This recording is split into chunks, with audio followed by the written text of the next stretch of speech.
That J.J. Redick 13-year playoff streak is currently in jeopardy. The Pelicans have a tough path in front of them. BPI gives them only an 18% chance to make the playoffs. Now, that's best of the teams that are currently not qualified for a playoff spot, but that's still significantly lower than the 62% the Grizzlies have to make the playoffs. So, Kendrick, given those odds, and the fact that if New Orleans can pull this off, it would be Zion's team knocking Ja Morant's team out of the postseason. Do you think what happens in the bubble is going to impact the Rookie of the Year race? No, not at all, Rachel. Listen, Zion is a generational talent. He's a young hog. He's a young stud, all the above, right? I love him. I think he's box office. Well, I know he's box office. But we only had a sample size of him, 19 games, and when he played those 8 games, what's that, 27 games? That's not enough.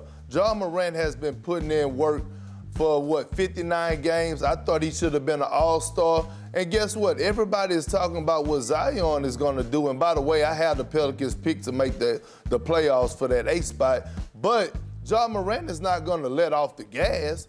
He actually went put on 12 pounds of muscle himself. So everybody is talking about, Zion is about to go down there and beast. But we're talking about Ja Morant, who wasn't heavily recruited out of high school, a mid-major guy, went number 2. We didn't think Memphis was going to be in the position that they is right now, and they are because of him. And so, no, he's not letting off the gas. That kid is relentless, and every time he speaks, he backs it up.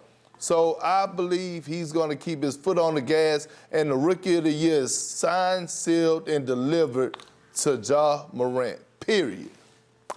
Perk, it's amazing when we agree so much, but I couldn't agree with you anymore. I don't think that I truly don't believe that any of these quote unquote postseason awards will change over the course of this bubble. I think most of the voters are going to look at the sample size pre-bubble because they're going to look at this is just too much. There's too many variables. There's too many inconsistent things. So they're going to look at your performance before. I'll do you guys one more better. I'll tell you this. I think that Giannis is going to win the MVP. I don't know if there's enough that LeBron James could do in this bubble that is going to make him jump up in the MVP voting. I think he was going to be able to make a late season push. Zion was going to be able to make a late season push, but we can't just push that 3 months and then say, let's see what his late, bubble push looks like. So I think all of the probably locked in based off of what happened over the course of the original 60 games. No, they not. Guys. No, they not. Don't, because before you go and say that Bron is going to do this, before you're going to go say Bron is going to do that, you're going to make it seem like Giannis is going to be healthy. It was a debate right before.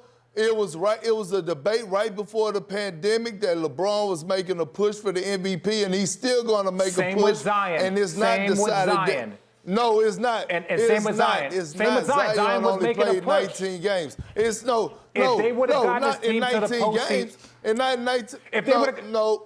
It's totally different. It's totally different. Listen, RJ, Rachel. Hey, Rachel, listen. I refuse to let RJ run my blood pressure up today. I refuse. That's not me. That's that food you eating. But I'm going to say this legitimately. Whatever. Bron making a push. Zion, if his team that had the best schedule and Memphis had the toughest schedule, if they would have swapped spots and Zion's team would have made it to the postseason, he would have probably been right there for Rookie of the Year. He would have made a late season push. Same with LeBron. A month before the pandemic hit, Bron was not in the MVP. It was Giannis. Now, when you look at the way he it was finished, Giannis for you.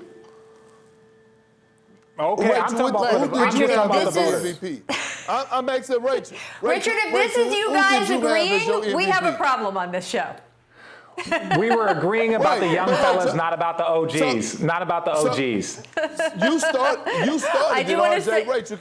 Rachel, can I ask you a question, Rachel? Yes. What do you think about the MVP conversation? What So do you here's think what I about think. the MVP I have never conversation? looked at number of games as the benchmark of what someone has to do to win an award. I voted for Joel Embiid for Rookie of the Year a few years ago because to me, I looked at the stats he had and the impact he had on his team in those games, and I felt that they were more impactful. If I was a coach, I would have rather have had Joel Embiid for that shorter number of games than I would have the other rookie candidates on the board.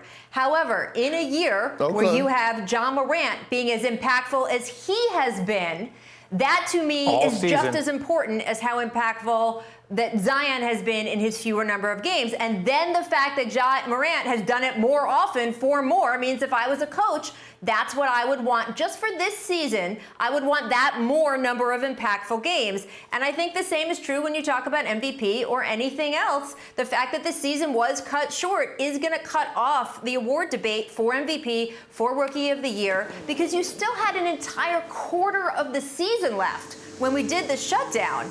That's not the case anymore. It's only 8 games, so it's just much less time for any of these other guys to make their case. Thanks for watching ESPN on YouTube. For live streaming sports and premium content, subscribe to ESPN+.